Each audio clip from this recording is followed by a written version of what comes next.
terasa kita telah menjalani masa pandemi ini lebih dari 1 tahun.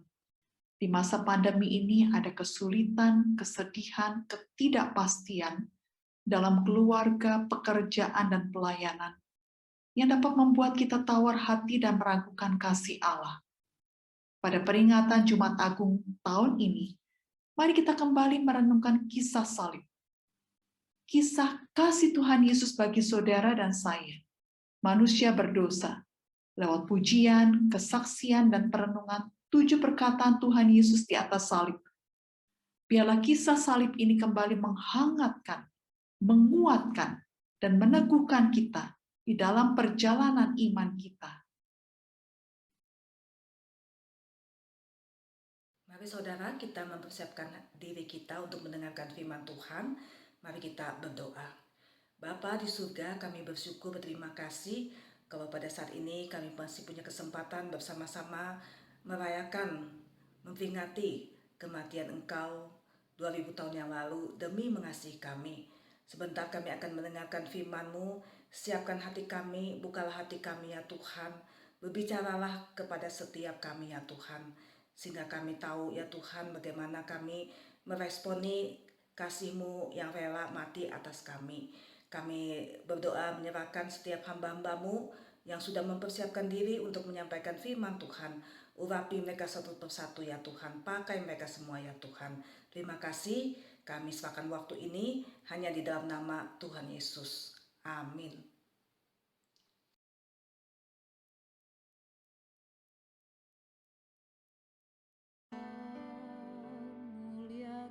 Inilah 7 perkataan Tuhan Yesus di atas kayu salib. Yang pertama, ya Bapa, ampunilah mereka, sebab mereka tidak tahu apa yang mereka perbuat. Yang kedua, aku berkata kepadamu, sesungguhnya hari ini juga engkau akan bersama-sama aku di dalam Firdaus. Yang ketiga, ibu, inilah anakmu. Anak, inilah ibumu. Yang keempat, Allahku, Allahku, mengapa engkau meninggalkan aku? Yang kelima, aku haus. Yang keenam, sudah selesai. Yang ketujuh, Bapa, ke dalam tangan-Mu kuserahkan nyawaku.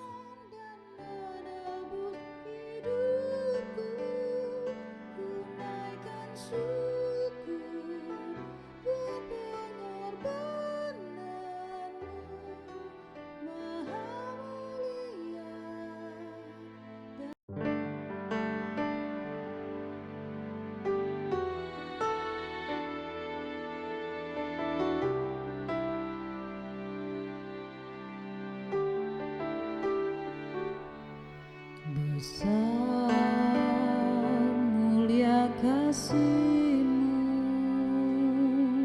Kau korbankan hidup-Mu,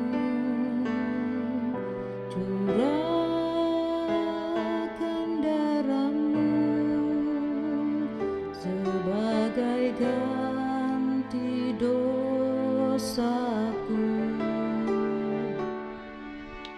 Berikan harapan di dalam kesesatan. Agunglah perbuatan-Mu, Yesus Tuhan penebusku. Karena kasih-Mu yang selamatkanku, menyucikan dan menebus hidupku.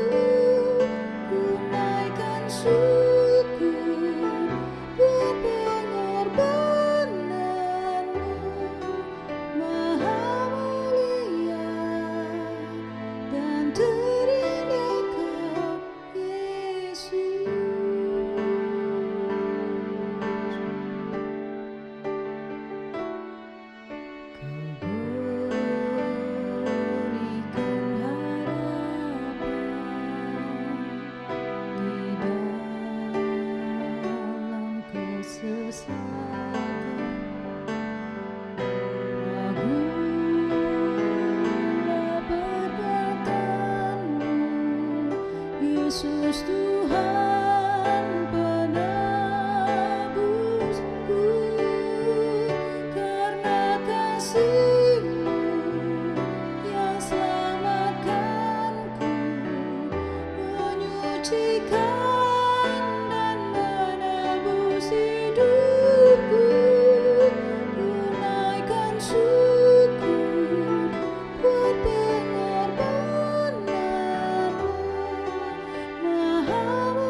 kasih-Mu yang selamatkanku, menyucikan dan menebus hidupku. Ku naikkan syukur buat pengorbanan-Mu, Maha mulia dan terindah Kau Yesus, Maha mulia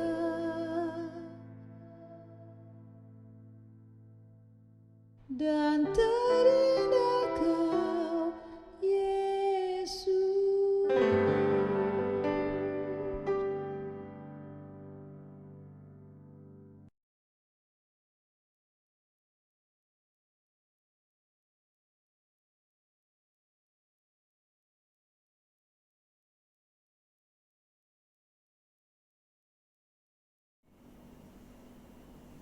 Shalom teman-teman yang dikasihi Tuhan. Sungguh ketika mengingat akan kasih dari Tuhan, kematiannya di atas kayu salib itu tidak pernah henti-hentinya. Anugerah itu menjadi satu kekuatan bagi saya di dalam menjalani kehidupan ini, terutama di dalam menghadapi pelayanan. Kadang-kadang di dalam pelayanan ada banyak tantangan, ada banyak kesulitan. Salah satunya saya pernah dicaci maki oleh seorang jemaat, padahal saya itu tidak melakukan kesalahan. Saya tidak bersalah di dalam kasus itu. Tetapi jemaat itu begitu marah dan saya dicaci maki selama 1,5 jam. Secara manusia rasanya pingin tonjok dia. Tetapi ketika ingat Tuhan aja di atas kayu salib, dia sampai mati, dia dicambuk, dia dihina, dicaci maki, tapi dia tetap mengasihi. Apalagi saya, bukan karena saya hebat bisa menahan emosi saya, bukan karena saya kemudian berdiam diri, kemudian menunjukkan saya orang sabar, bukan. Saya bukan orang sabar, tetapi kembali ketika mengingat akan anugerah dan kasih Tuhan di atas kayu salib. Dia yang sudah rela mati, dihina, dia mengalami penderitaan yang begitu hebat untuk saya dan kita semua. Itu menjadikan satu kekuatan untuk saya kemudian belajar untuk mengampuni. Saya belajar untuk kemudian berdiam diri dan tidak membalas. Sekali lagi bukan karena saya yang hebat, tetapi karena anugerah Tuhan. Anugerah Tuhan di dalam kasih yang begitu luar biasa, itulah yang menolong saya untuk belajar kuat di dalam menghadapi tantangan dan kesulitan di dalam pelayanan. Biarlah kesaksian saya menjadi satu berkat bagi teman-teman sekalian. Ya Bapa, ampunilah mereka, sebab mereka tidak tahu apa yang mereka perbuat. Shalom saudara-saudara sekalian, pada kesempatan ini kita akan sama-sama membaca firman Tuhan. Saya akan baca khususnya perkataan Tuhan Yesus yang pertama. Kita lihat dalam Alkitab Lukas pasal 23 ayat yang ke-34. Firman Tuhan berbunyi demikian. Yesus berkata, "Ya Bapa, ampunilah mereka, sebab mereka tidak tahu apa yang mereka perbuat." Nah saudara sekalian, apa artinya Tuhan Yesus mengucapkan kalimat ini? Yesus mengatakan, ampunilah mereka. Nah saudara, kalau kita perhatikan ketika Tuhan Yesus belum sampai di atas kayu salib, dia bertubi-tubi, dia dilempar batu, dia dipukul, dia diolok-olok, dia dihina, dia ditendang, dia diludahi. Ini membuat tentunya sebagai manusia, Yesus pasti begitu jengkel sekali akan semua kejadian tersebut. Begitu marah akan kejadian tersebut. Sakit, dicambuk dengan cambuk yang berduri, semua dia rasakan itu saudara sekalian. Tetapi di atas kayu salib, ketika dia melihat kepada mereka yang menyalibkan dia, yang tanda kutip adalah musuh-musuhnya, dia masih berkata kepada Allah Bapa yang di surga. Dia katakan, ya Bapa, ampunilah mereka, sebab mereka tidak tahu apa yang mereka perbuat. Mengampuni ini sesuai dengan waktu Yesus masih mengajar kepada setiap orang. Dia katakan kepada murid-muridnya begini. Waktu muridnya bertanya kepada dia tentang pengampunan, tentang siapa yang diampuni, berapa kali harus mengampuni. Dia bahkan berkata, ampuni orang lain atau musuhmu bukan hanya 7 kali, tetapi 7 kali 70 kali. Yang artinya apa? Artinya 490 kali. Oh, salah. Artinya apa? Artinya selama-lamanya. Selama-lamanya kita harus mengampuni musuh kita. Bahkan dikatakan berdoa bagi musuh.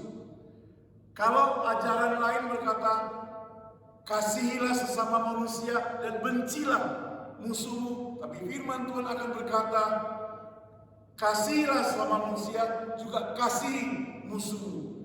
Ampuni musuhmu selama-lamanya. Dan Tuhan Yesus mempraktekkan apa yang diajarkan kepada murid-muridnya sampai di atas kayu salib. Saudara yang dikasihi Tuhan, kalau kepada musuh saja Tuhan sudah mengampuni, saya begitu yakin kalau kita mengakui kita sebagai anak-anak Allah, anak-anak Tuhan, apapun yang kita perbuat, kalau kita mau datang kepada Dia pasti mengampuni kita.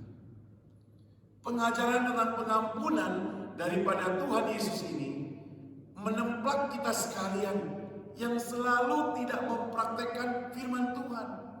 Kita sudah belajar banyak tentang pengampunan. Kita sudah mengerti apa itu pengampunan. Tetapi dalam kehidupan kita, kita tidak mengampuni orang lain. Orang lain berbuat salah sedikit pada kita saja, kita bisa marah, kita bisa pukul orang tersebut, kita bahkan bisa mencelakakan orang tersebut.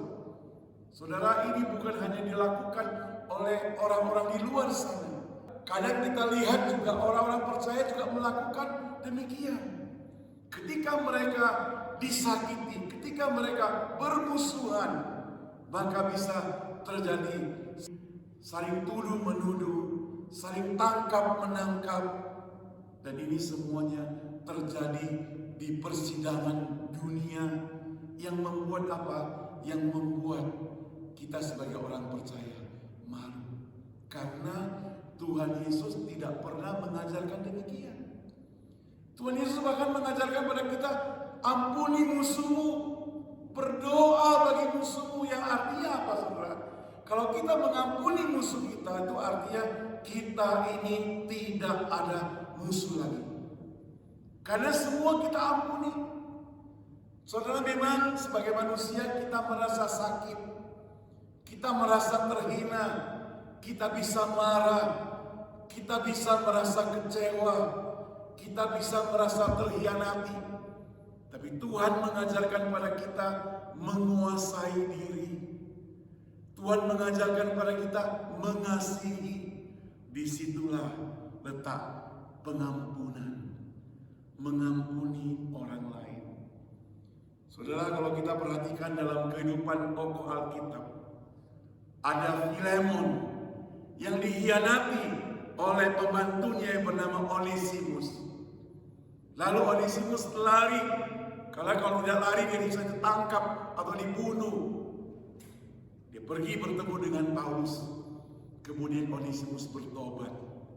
Lalu pulang lagi kepada Filemon. Dan Paulus mengantar suratnya kepada Filemon berkata, engkau harus menerima dia, bukan lagi sebagai seorang budak, tetapi sebagai seorang saudara. Kenapa? Karena dulu dia tidak berguna bagimu, dan sekarang dia berguna bagimu dan bagiku. Artinya apa?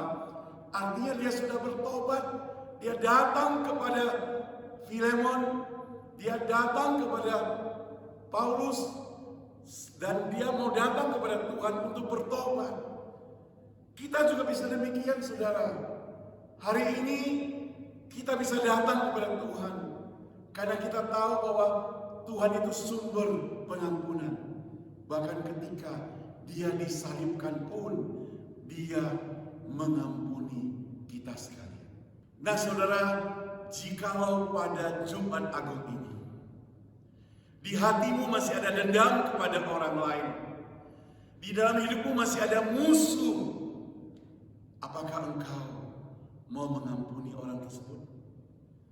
Firman Tuhan katakan, ampunilah, ampunilah mereka. Matius 5 ayat 43 dan ayat 44 mencatat demikian. Kamu telah mendengar firman, kasihilah sesamamu manusia dan bencilah musuh. Ayat 44, tetapi aku berkata kepadamu, kasihilah musuhmu dan berdoalah bagi mereka yang menganiaya kamu.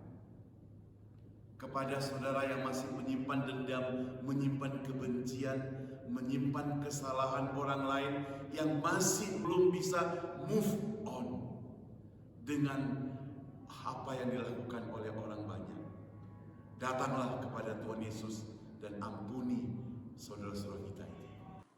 Perkataan kedua, aku berkata kepadamu, sesungguhnya hari ini juga engkau akan bersama-sama dengan aku di dalam Firdaus. Saudara-saudara, kita sudah mendengar perkataan Yesus dari kayu salib yang pertama kali dia ucapkan di dalam penyalipan yang dia alami.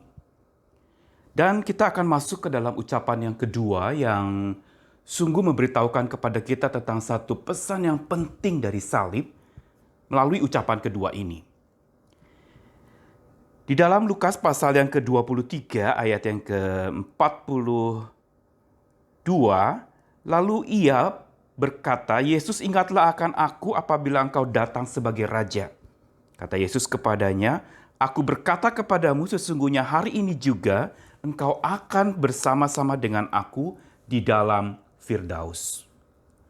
Saudara, ucapan kedua Yesus dari kayu salib ini adalah sebuah ucapan sebagai sebuah respons terhadap seorang penjahat yang disalib di samping Yesus.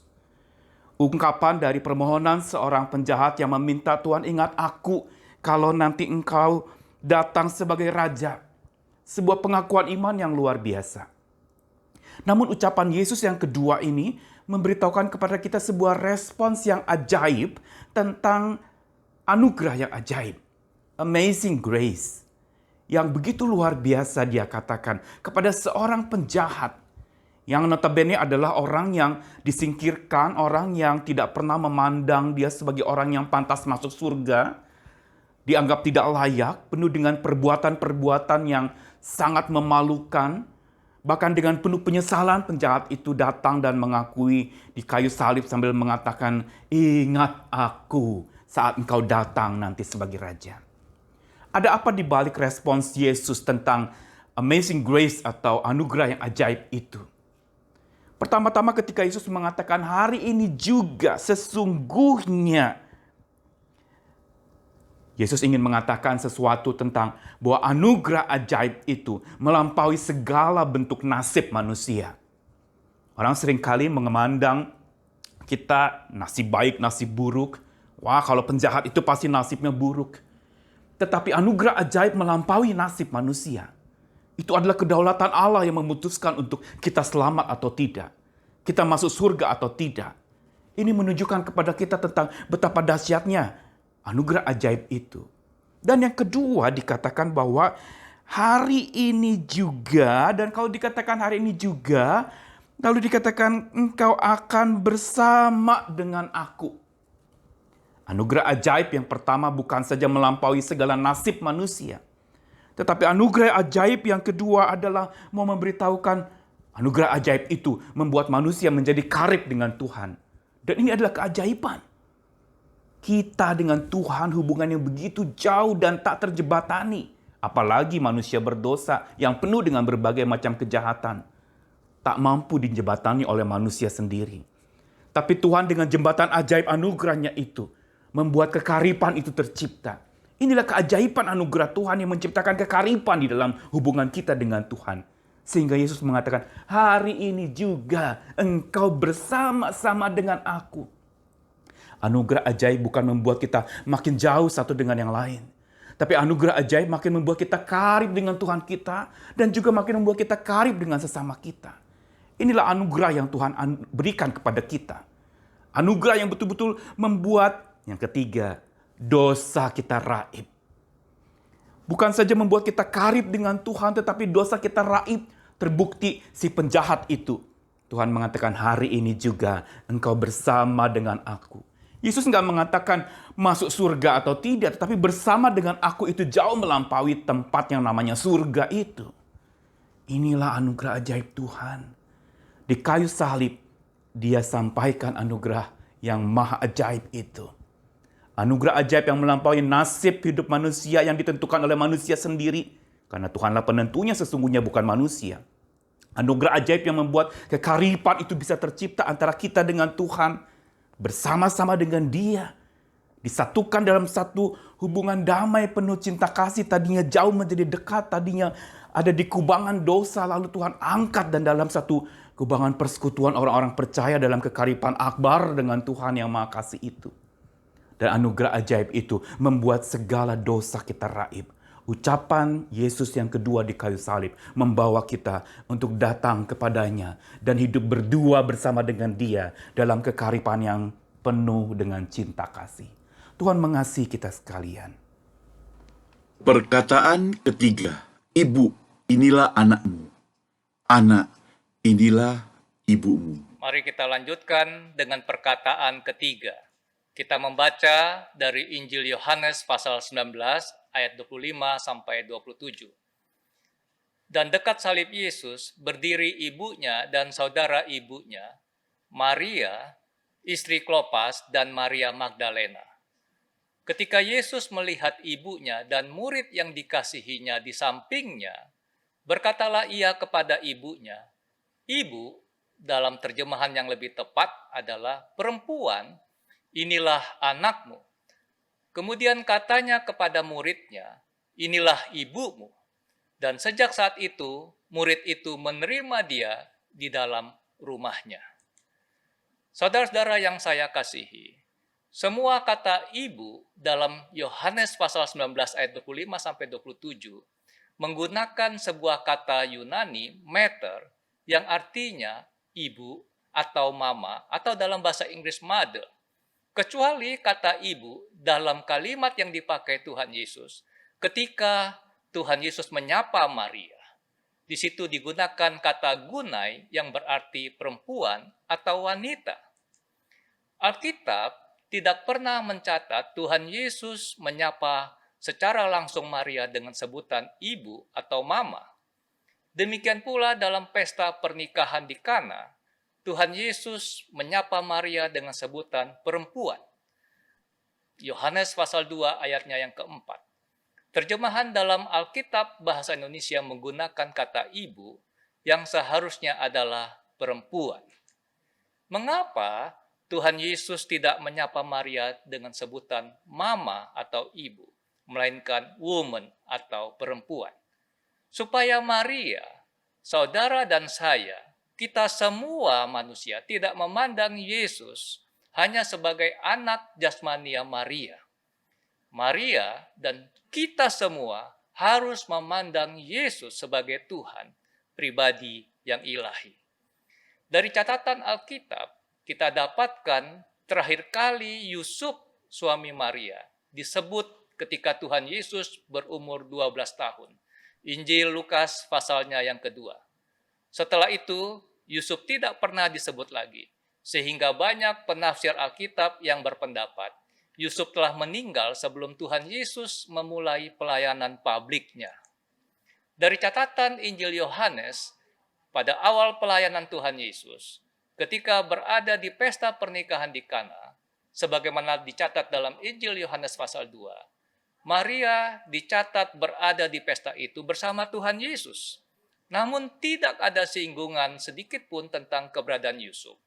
Dan sekarang, pada akhir pelayanan publiknya, Yohanes adalah satu-satunya penulis Injil yang mencatat keberadaan Maria, ibu insani Tuhan kita, di kaki salib. Yusuf dipastikan telah meninggal pada saat penyaliban.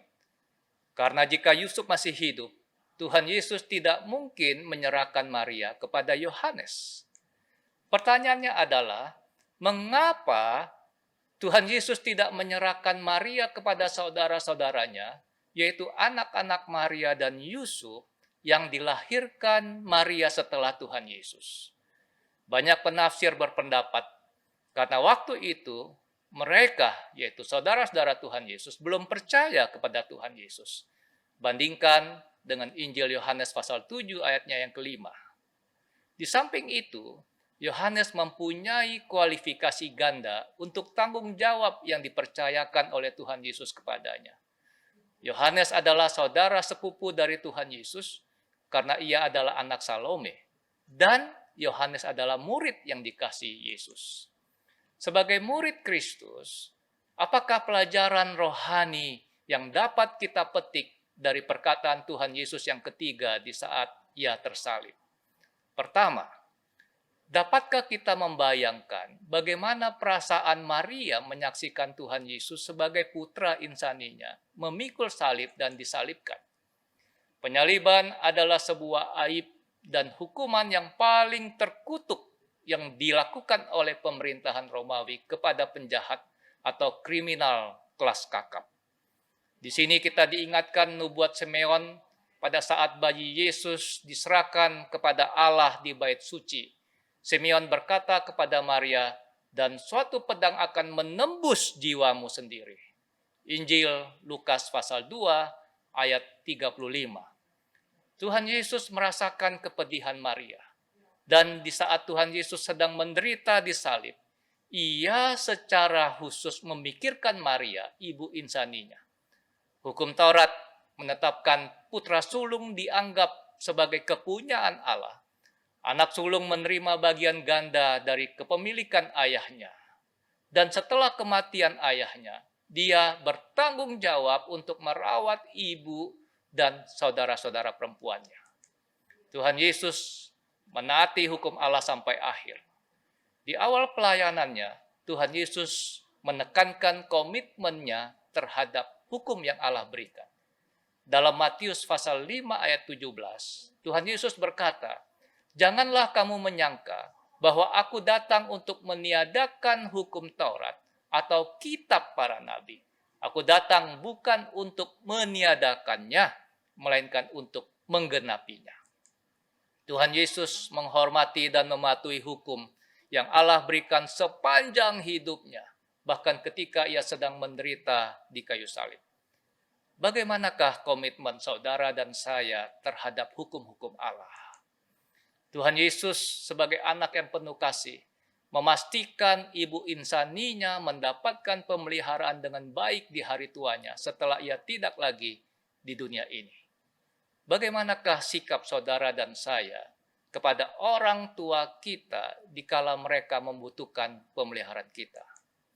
Salah satu bentuk mematuhi hukum kelima, hormatilah orang tuamu, adalah memelihara mereka dikala sakit dan di hari tua mereka.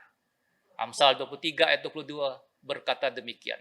Dengarkanlah nasihat, dengarkanlah ayahmu yang memperanakan engkau, dan janganlah menghina ibumu kalau ia sudah tua. Saya ulangi sekali lagi. Amsal 23 ayat 22. Dengarkanlah ayahmu yang memperanakan engkau, dan janganlah menghina ibumu kalau ia sudah tua. Tuhan telah menciptakan suatu ikatan yang indah dalam hal memelihara antar generasi yang timbal balik. Orang tua memelihara anak-anak itu merupakan sebuah hak istimewa, mengasuh anak-anak di masa awal kehidupan mereka. Dan sebaliknya anak-anak mempunyai hak istimewa yang sama memelihara orang tua mereka di tahun-tahun terakhir kehidupan mereka. Sekalipun orang tua dapat memenuhi kebutuhan mereka di hari tuanya, kita sebagai anak-anak tidak boleh melupakan mereka. 2 Timotius 2 ayat 2 dan 3 memperingatkan saudara dan saya, memperingatkan kita bahwa pada hari-hari terakhir manusia akan mencintai dirinya sendiri dan menjadi hamba uang. Mereka akan membual dan menyombongkan diri. Mereka akan menjadi pemfitnah. Mereka akan memberontak terhadap orang tua. Kasus anak-anak yang memberontak kepada orang tuanya, yang tidak menghormati orang tuanya, semakin sering terjadi di sekitar kita sekarang ini. 10 perintah yang Allah berikan tidak pernah out of date dan seharusnya menjadi perhatian kita semua. Yang kedua, dari perkataan Tuhan Yesus ini adalah suatu kebenaran bahwa secara implisit ada sebuah pelajaran tentang tanggung jawab dari anak-anak kepada orang tuanya, seperti yang telah saya jelaskan sebelum ini. Tetapi jelas bahwa itu bukanlah pesan utama. Penderitaan Tuhan Yesus pada waktu melihat Maria menderita, dan khususnya kasihnya yang luar biasa, kepedulian Sang Juru Selamat kepada Maria dalam statusnya sebagai seorang percaya, domba kepunyaannya, jauh melebihi perhatian seorang anak untuk ibu insaninya. Ini adalah poin penting di mana penekanan harus kita berikan. Jika Tuhan Yesus sedemikian peduli terhadap ibu insaninya, terlebih lagi Tuhan Yesus sebagai gembala yang baik, imam besar, juru selamat yang telah menyerahkan nyawanya untuk saudara dan saya, pastilah Tuhan Yesus peduli dan memperhatikan domba-domba milik kepunyaannya. Dalam Lukas pasal 8 ayat 21 Tuhan Yesus berkata, "Ibuku dan saudaraku ialah mereka yang mendengarkan firman dan melakukannya." Di tengah-tengah tantangan dan ketidakpastian akan hari esok yang kita hadapi, puji Tuhan, perkataan Tuhan Yesus ketika disalib kepada Maria merupakan sebuah penghiburan yang besar bagi saudara dan saya yang telah menjadi miliknya. Bahwa Tuhan Yesus akan selalu peduli dan mengasuh miliknya. Sudahkah saudara dan saya mempercayakan kehidupan kita kepadanya? Amin. Tuhan memberkati kita semua. Perkataan yang keempat, Allahku, Allahku, mengapa engkau meninggalkan aku? Saat ini kita mau belajar perkataan Tuhan Yesus yang keempat. Suatu kali ada seorang pengendara sepeda motor yang kurang hati-hati. Mungkin kurang tidur, tidak konsentrasi, sehingga ia terguling dan jatuh. Bukan hanya itu saja, pengendara sepeda motor ini ketabrak mobil yang lewat. Akibatnya pengendara sepeda motor ini luka besar dan harus segera dibawa ke rumah sakit. Namun sangat disayangkan, akhirnya pengendara sepeda motor ini meninggal dunia. Hal yang sangat menarik adalah sebelum pengendara sepeda motor ini menghembuskan nafas, dia berteriak, "Mama, Mama!" sampai 3 kali. Sesudah itu baru menghembuskan nafas. Pertanyaannya, mengapa sampai pengendara sepeda motor ini berteriak "Mama, Mama" sampai 3 kali? Sangat mungkin ketika seseorang di dalam keadaan yang menderita, yang sakit, yang terluka, ia akan berseru nama orang yang dekat dengan dia, yang selama ini mengasihi dia. Demikianlah juga dengan Tuhan Yesus. Di dalam Matius 27 ayat 46 mencatat, kira-kira jam 3 berserulah Yesus dengan suara nyaring, "Eli, Eli, lama sabachthani." Artinya, "Allahku, Allahku, mengapa engkau meninggalkan aku?" Ini adalah satu-satunya ucapan di atas kayu salib yang dicatat oleh Matius dan Markus. Ucapan ini merupakan puncak dari segala penderitaan Yesus bagi dunia yang hilang. Seruannya dalam bahasa Aram yang berarti "Allahku, Allahku, mengapa engkau meninggalkan aku?" Hal ini menunjukkan bahwa dia sedang mengalami perpisahan dari Allah sebagai pengganti orang berdosa. Sebuah teriakan kemalangan yang sungguh, tetapi bukan teriakan putus asa. Ini adalah puncak dari kesedihan, penderitaan dari rasa sakit yang dialami. Ia tertikam oleh karena pemberontakan kita. Ia telah memberikan dirinya sebagai tebusan bagi banyak orang. Dia yang tidak berdosa telah dibuatnya menjadi dosa karena kita. Dia mati sebagai yang ditinggalkan agar kita tidak akan pernah ditinggalkan olehnya. Demikianlah kita ditebus melalui penderitaan Tuhan Yesus di atas kayu salib. Saudara-saudara, bukankah di dalam hidup ini kita sering bersungut-sungut kepada Tuhan? Mungkin kita berkata, "Tuhan tidak adil. Hidup saya penuh dengan penderitaan. Mengapa Tuhan izinkan ada masalah di dalam hidup saya? Mengapa bencana alam menjadi masalah di dalam keseharian hidup saya? Mengapa ada virus corona? Bukankah lewat virus corona itu telah memakan banyak korban? Bukankah Allah seharusnya tahu bahwa manusia sudah cukup menderita?" Daftar pertanyaan ini bisa kita lanjutkan tanpa terputus. Seringkali kita menyalahkan dan marah terhadap Allah yang harus bertanggung jawab atas seluruh penderitaan dunia ini. Bukankah apa yang dialami manusia adalah akibat dari kejatuhan manusia di dalam dosa? Bukankah kematian Yesus sebagai bukti pengorbanannya demi saudara dan saya? Rasul Petrus berkata, "Ia sendiri telah memikul dosa kita di dalam tubuhnya di kayu salib, supaya kita yang telah mati terhadap dosa hidup untuk kebenaran. Oleh bilur-bilurnya kamu telah sembuh." Apakah balasan kita kepadanya? Sebagai wujud kasih kepada pengorbanannya, marilah kita belajar untuk hidup kudus, membagikan kabar sukacita kepada setiap orang yang kita temui. Saudara-saudara sekalian, maukah saudara berkata, "Tuhan, terima kasih untuk pengorbananmu sampai engkau harus dibawa di atas kayu salib untuk menderita bagi setiap kami." Maka saudara berkata, "Tuhan, saya ini orang berdosa, saya tidak layak. Terima kasih untuk pengorbanan, untuk kasih setia Tuhan, untuk apa yang telah Tuhan perbuat kepada saya." Dan biarlah saudara, ketika kita punya tekad demikian, kita sungguh-sungguh hidup yang berkenan, hidup yang mempermuliakan Dia. Maukah saudara, mari kita tunduk kepala, kita berdoa. Bapa kami di surga, kami menaikkan puji syukur dan terima kasih. Kami diberikan kesempatan untuk boleh mendengarkan firman-Mu. Kami boleh mendengarkan bagaimana sampai Engkau dibawa di atas kayu salib. Engkau harus menderita, bahkan mati bagi setiap kami orang berdosa. Ya Tuhan, kami menjadi sadar bahwa sesungguhnya kami ini adalah orang-orang berdosa. Kami ini adalah orang-orang yang tidak layak, tetapi Engkau bersedia mati bagi kami, bahkan dengan cara yang tidak layak. Ampunilah segala dosa dan salah kami. Tuhan, tolong kami boleh hidup berkenan dan mempermuliakan Engkau. Dalam nama Tuhan Yesus kami berdoa. Amin. Perkataan kelima.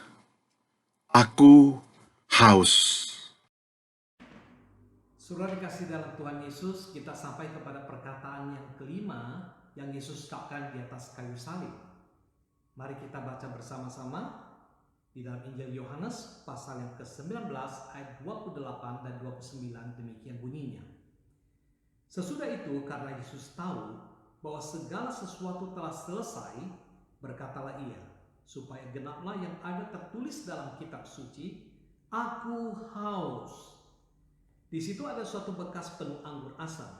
Maka mereka mencucukkan bunga karang yang telah dicelupkan dalam anggur asam pada sebatang hisop, lalu mengunjukkannya ke mulut Yesus. Saudara sekalian, pada waktu Yesus berkata, "Aku haus," apa artinya? Mengapa Yesus mengatakan seperti itu? Apakah ini merupakan suatu perkataan yang penuh dengan permohonan, yang memiliki makna meminta untuk diberikan air diminum? Bukan, saudara sekalian. Ini adalah sebenarnya merupakan suatu perkataan yang bersifat pernyataan, yang mengungkapkan akan kehausan yang betul-betul dia rasakan, saudara, ketika dia menanggung dosa saudara dan saya. Saudara sekalian kasih dalam Tuhan Yesus Kristus, bagaimana mungkin Yesus yang adalah sumber air hidup itu, tetapi kemudian dia sendiri merasa haus? Ya, tentu semua orang, termasuk saudara dan saya, pernah mengalami yang namanya haus. Apalagi dalam momen seperti Jumat Agung ini, kita berpuasa, tidak makan, tidak minum, pasti wajar kalau kita haus. Tapi kehausan yang alami Yesus bukan cuma sekedar kehausan biasa, kehausan fisik, tapi adalah betul-betul merupakan satu kehausan yang sedemikian amat mendalam, saudara. Barangkali di Alkitab ada satu cerita perumpamaan ketika Yesus menggambarkan tentang orang kaya dan Lazarus yang di akhir hidup mereka, yang satu berada di pangkuan Abraham yaitu si Lazarus, sedangkan yang kaya itu berada dalam siksaan api neraka. Apa yang dirasakan oleh orang kaya tersebut? Yaitu kehausan. Mungkin selama ini hidupnya penuh dengan segala kelimpahan, dia tidak merasa perlu akan Tuhan, dia tidak peduli akan Tuhan, dia tidak pernah berpikir untuk membantu orang lain. Tetapi ujungnya dia merasakan betapa dia haus. Sampai kemudian dia memohon kepada Bapa Abraham supaya diberikan sedikit tetesan air saja untuk menyejukkan lidahnya. Saudara, barangkali seperti itulah kehausan yang Yesus juga alami ketika dia disalibkan. Seluruh dosa manusia ditanggungkan kepada dirinya. Saudara, mungkin Anda bisa berpikir begini, bukankah Yesus adalah Tuhan? Gampang toh kalau dia kemudian bisa mengatasi segala macam kelemahan manusianya, bisa mengatasi segala kesulitan. Tapi ingat saudara, Yesus datang ke dalam dunia sekaligus menjelma menjadi manusia. Dia mengambil natur manusia. Dia mengalami apa yang manusia alami. Segala kelemahan, segala kesulitan, penderitaan, bahkan juga cobaan. Cuma hanya satu yang Yesus tidak alami, yaitu jatuh dalam dosa. Yesus tidak berdosa, saudara. Tetapi di dalam kemanusiaannya dia mengalami penderitaan. Dia tahu apa itu haus, saudara. Kehausan yang sedemikian mendalam, saudara sekalian. Karena penderitaan pergumulan menanggung dosa manusia. Kita bersyukur bahwa dia adalah Allah bukan hanya yang transenden, yang jauh di sana, yang di atas, duduk di atas tahta yang maha tinggi. Tapi juga Allah yang imanen, yang ada di tengah manusia, yang bersama dengan kita, yang mengerti pergumulan saudara dan saya. Saudara, hari ini mungkin kita kadang mengalami haus, dahaga, bukan karena tidak ada air untuk diminum, tapi kita mengalami kehausan di dalam jiwa, batin kita, rohani kita, saudara. Barangkali selama ini kita coba untuk memenuhinya dengan berbagai macam cara. Pendidikan yang tinggi, mungkin kita anggap bisa memenuhi dahaga kita. Atau mungkin juga kekayaan, harta yang banyak, bisa memuaskan, dan sebagainya, saudara. Tetapi semuanya itu mungkin sementara saja bisa memuaskan. Tapi semua sebenarnya hanya Yesus, sang sumber air hidup itulah yang bisa memuaskan dahaga kita. Yesus pernah berkata kepada seorang perempuan Samaria di tepi sumur. Dia berkata apa, saudara sekalian, di dalam Injil Yohanes, yaitu pasalnya yang keempat, ayat yang ke-13 dan 14 dikatakan, barang siapa minum air ini, ia akan haus lagi. Tetapi barang siapa minum air yang akan kuberikan kepadanya, ia tidak akan haus untuk selama-lamanya. Sebaliknya, air yang akan kuberikan kepadanya akan menjadi mata air yang di dalam dirinya yang terus-menerus memancar sampai hidup yang kekal. Saudara, kita bersyukur bahwa di ujung penutup daripada perjanjian baru, kitab Wahyu pasal 22, Rasul Yohanes mendapatkan satu vision, penglihatan yang begitu menakjubkan, yaitu di dalam pasal 22 ayat ke-17 misalnya, Dikatakan begini, roh dan pengantin perempuan itu berkata, marilah. Dan barang siapa yang mendengarnya, hendaklah ia berkata, barang siapa yang haus, hendaklah ia datang. Dan barang siapa yang mau, hendaklah ia mengambil air kehidupan dengan cuma-cuma. Saudara bersyukur bahwa di akhir daripada kitab suci ada satu undangan untuk kita yang haus datang bisa minum dengan cuma-cuma. Yesus ingin memenuhi dahaga jiwa kita, memuaskan setiap kita, asal kita datang kepadanya. Jumat Agung ini merupakan satu momen yang indah, yang berharga untuk kita datang kepada Yesus. Apapun situasi kondisi kita, datanglah kepadanya. Ia tidak pernah menolak saudara sekalian. Ia akan mengubah kekeringan jiwa kita, kehausan yang kita alami menjadi satu kepuasan. Bahkan akan ada air kehidupan yang memancar lewat kehidupan kita. Kiranya Tuhan menolong dan memberkati. Amin. Perkataan ke-6, sudah selesai. Sesudah ia meminum anggur asam itu, berkatalah ia, sudah selesai. Lalu ia menundukkan kepalanya dan menyerahkan nyawanya. Yohanes 19 ayat 30. Saudara, ada banyak ekspresi menarik dari para pebulu tangkis di detik-detik mereka memenangkan pertandingan bergengsi. Tidak jarang mereka mengekspresikan kemenangan mereka dengan jerit tangis. Mereka menangis, bukan tangis kekalahan tetapi tangis kemenangan. Pada waktu Yesus berteriak tetelestai di dalam Markus 13:15 ayat yang ke-37, terjemahan bahasa Inggris mencatat teriakan itu dengan kata a loud cry, yang berarti teriakan dengan tangisan. Saudara, ini bukanlah teriakan tangis keputusasaan, ketidakberdayaan, kekalahan, ataupun teriakan tangis dari seseorang yang merasa kelelahan di dalam hidupnya. Namun ini adalah teriakan tangis kemenangan. It is finished, it is accomplished. Tugas sudah tuntas, sudah selesai. Ini adalah teriakan tangis anak Allah, the Son of God, yang telah berjuang dan menang. Dan apa makna di balik teriakan dan tangisan tetelestai ini? Tugas apa yang diselesaikan dan dituntaskan oleh Tuhan Yesus? Yang pertama, saudara, penebusan yang telah dikerjakannya adalah penebusan yang sempurna. Ketika Yesus menjadi manusia, ia tahu dengan jelas bahwa misinya masuk ke dalam dunia ini adalah menjadi korban pengganti manusia yang berdosa dan terkutuk, yang justru seharusnya mati, tetapi ia menggantikannya mati di atas kayu salib. Ia kemudian menghancurkan kepala ular tua dan memperdamaikan manusia dengan Allah. Ia menggantikan manusia menerima kemarahan dan murka Allah atas dosa-dosa manusia. Penebusan itu bukan terjadi ketika dia bangkit dari kematian, namun sebenarnya sudah terjadi di atas kayu salib. Kebangkitan adalah konfirmasi bahwa seluruh karya penebusan Kristus di atas kayu salib itu sudah tuntas dan sungguh-sungguh sempurna. Manusia tidak perlu lagi berulang-ulang mengorbankan binatang sebagai penebusan dosa seperti yang dicatat di dalam Perjanjian Lama, karena kematian Yesus di atas kayu salib itu sudah sempurna dan efektif buat seluruh umat manusia. Ia adalah korban yang sempurna karena ia adalah Allah yang berinkarnasi, anak domba Allah yang sempurna.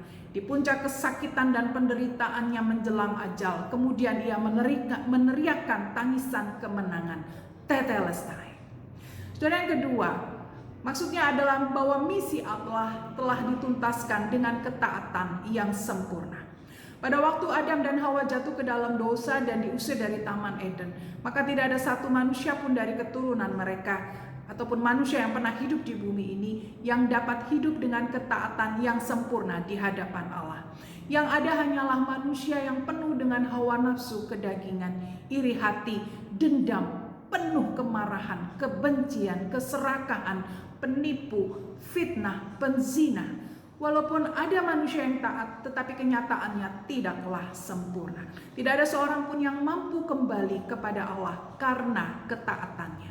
Dan inilah anugerah bahwa kekekalan Allah sudah, di dalam kekekalan Allah sudah merencanakan keselamatan bagi saudara dan saya, bagi anak-anak manusia yang tidak taat dengan cara mengirim anaknya yang tunggal. Di awal sang anak mengetahui bahwa tujuannya datang ke dalam dunia ini adalah untuk menggenapi rencana Bapaknya. Yesus berkata di dalam Yohanes 17 ayat keempat, "Aku mempermuliakan engkau di bumi dengan jalan menyelesaikan pekerjaan yang engkau berikan kepadaku untuk melakukannya." Sang anak lalu menjadi manusia dan dengan taat mengerjakan misi Bapaknya. Di dalam Filipi pasal yang kedua ayat yang ke-8 dikatakan bahwa di dalam keadaannya sebagai manusia, ia telah merendahkan dirinya dan taat sampai mati, bahkan sampai mati di kayu salib. Hanya Yesus, saudara, yang layak menuntaskan misi Allah tersebut. Mengapa? Karena ia telah hidup di dalam dunia selama kurang lebih 33 tahun dengan ketaatan yang sempurna kepada Bapaknya. Sudah selesai. Mission complete. Misi sudah diselesaikan dengan tuntas, dengan sempurna, dengan pengorbanan Tuhan Yesus di atas kayu salib bagi saudara dan saya. Perkataan Tuhan Yesus yang ke-7, "Ya Bapa, ke dalam tangan-Mu kuserahkan nyawaku." Saudara, perkataan Tuhan Yesus yang terakhir adalah, "Bapa, ke dalam tangan-Mu kuserahkan nyawaku." Perkataan Tuhan Yesus yang ke-7 ini di atas kayu salib berupa penyerahan dirinya kepada Bapa. Saudara, ini tertulis dalam Injil Lukas pasal 23 ayat 46. Dikatakan, lalu Yesus berseru dengan suara nyaring, "Bapa, ke dalam tangan-Mu kuserahkan nyawaku." Dan sesudah berkata demikian, dia menyerahkan nyawanya. Kata-kata ini diucapkan Tuhan Yesus di atas kayu salib sebagai kata-kata yang terakhir sebelum dia mati. Nah, perkataan Tuhan Yesus di atas kayu salib ini bukan berisi kata-kata umpatan, kata-kata penyesalan, atau kata-kata kekecewaan, atau kata-kata ketidakpercayaan, tapi justru berisi kata-kata penyerahan kepada Bapa. Nah, saudara, perkataan Tuhan Yesus ini merupakan kutipan dari Mazmur 31 ayat yang ke-6. Tapi Tuhan Yesus merubah kata Tuhan dan Allah dengan kata Bapa. Ini menunjukkan betapa dia dekat dengan Allah Bapa, betapa dia akrab dengan Allah Bapa. Allah Bapa yang sudah mengutus dia ke dalam dunia ini. Dia melayani manusia, kemudian mati di atas kayu salib demi dosa-dosa saudara dan saya. Nah, saudara, di atas kayu salib dia sudah menggenapi karyanya, mati bagi saudara dan saya. Nah, saudara, akhirnya sesudah menyelesaikan tugasnya di dalam dunia ini, saudara, dia kembali menyerahkan nyawanya, hidupnya kepada Bapa. Saudara kasih Tuhan, yang perlu diperhatikan di sini yaitu bahwa Tuhan Yesus sendirilah dengan sukarela menyerahkan nyawanya tanpa dipaksa oleh siapapun juga. Karena Tuhan Yesus pernah mengatakan, "Aku berhak memberikannya dan juga berhak mengambilnya kembali. Tidak ada seorang pun yang bisa merampasnya daripadaku." Saudara, ini dia buktikan ketika dia bangkit dari antara orang mati pada hari yang ketiga. Dia mengambil kembali nyawanya, saudara.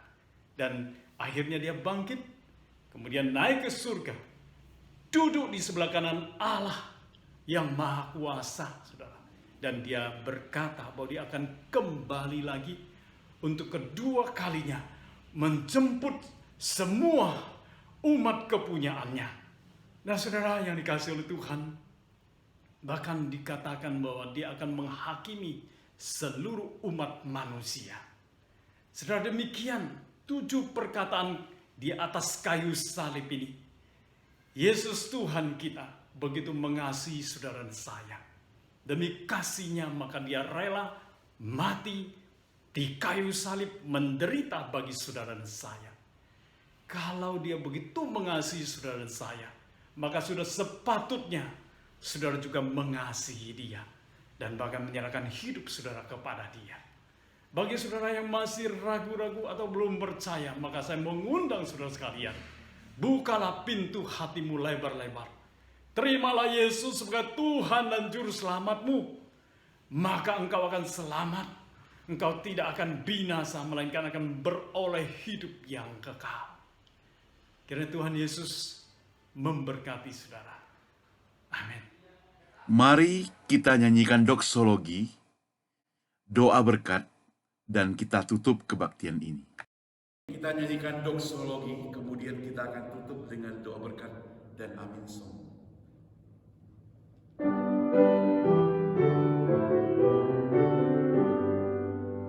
Puji Allah Bapa Putra, puji Allah Roh Kudus, ketiganya yang esa, pohon selamat sumber berkat. Amin. Jemaat sekalian, dimanapun Anda berada, terimalah berkat Tuhan. Kasih dari Allah Bapa, anugerah dan keselamatan daripada Yesus Kristus, pertolongan dan penghiburan dari Roh Kudus, menyertai seluruh kehidupan Anda, baik itu pekerjaan, kesehatan, keluarga, bahkan juga kerohanian, hari ini, besok, dan sampai selama-lamanya. Amin. Amin. Amin. Amin.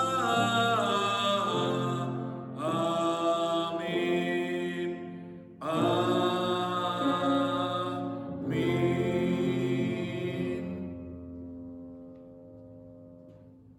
Silakan duduk kembali semuanya. Saat teduh kebaktian selesai.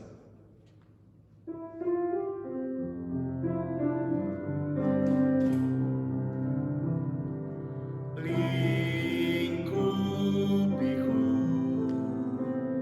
dengan sayamu, naungiku dengan kuasa-Mu di saat badai bergelora. Ku akan terbang bersamamu, Bapa Kau Raja atas masa. Ku tenang sebab Kau Allahku, ku tenang sebab Kau Allahku. Kebaktian selesai. Tuhan Yesus memberkati kita sekalian. Kau korbankan hidupmu, curahkan darahmu sebagai ganti dosaku. Kau berikan harapan di dalam kesesatan. Agung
Yesus Tuhan penebusku,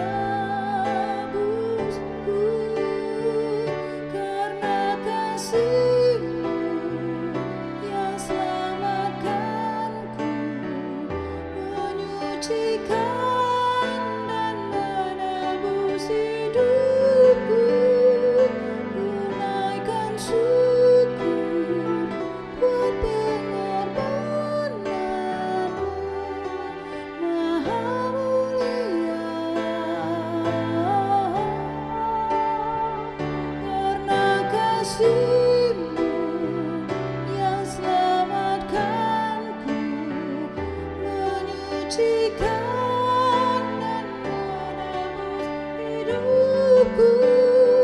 Ku naikkan syukur buat pengorbanan-Mu maha mulia dan terindah Kau Yesus maha mulia